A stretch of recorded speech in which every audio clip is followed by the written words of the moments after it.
Good morning guys, ngayong araw. Dahil payday ngayon, aayain ko yung asawa kong mag-grocery. At dito nga pag-uwi ko, inaantok ko nga yung dalawa kong prinsesa. Dito nga guys, ayaw pong bumangon ng chikiting na to. Para siyang tamad na tamad talaga sa buhay. Antok na antok pa. At dito nga, nagbumuni-muni pa nga siya.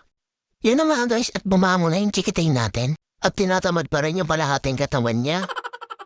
At dahil niya doon, nilambing-lambing ko na nga siya. At inuto-uto para makaalis na kami. Bago nga yan, bigay mo na natin kay Commander yung pambili. Siya na daw bahala sa lahat, sabi niya. Eh na nga, after 10 years guys at napalis na nga kami. Dito nga, akala mo alam niya yung pupuntahan. Nangunguna pa. Siyempre, hindi mawawala yung Honda Beat 1000cc natin. Dahil ayan yung gagamitin natin kung namalengke na tayo. At ayun na nga, andito na nga kami. Nag-umpisa nang mamili ang asawa ko. At ayan, buo na naman ang araw niya dahil nakagana na naman siya. At syempre, bibili rin tayo ng biskwit ng baon natin kasi panggabi na tayo eh. Mahirap talaga pag panggabi ka talaga sa trabaho. Pero syempre, kailangan tiisin para sa pamilya. At dito nga, bumuni nga kami ng katol kasi nga marami lamok sa bahay pagkagabi. Mahirap na pagka nagka-dengue.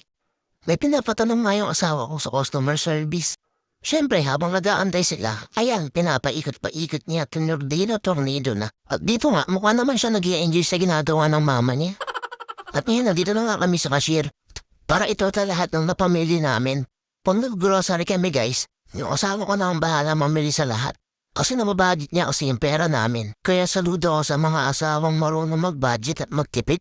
At dito nga guys, mukhang malungkot na naman siya kasi pauwi na kami. At yun na nga, pauwi na nga kami at tapos na nga kami mag-grocery. At nandito na nga kami at nakarating na kami sa bahay.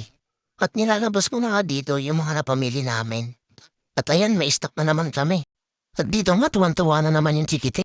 Dito na nga nagtatapos ang ating video. Siyempre, huwag niyo kalimutan i-follow ang aking Facebook page. Salamat!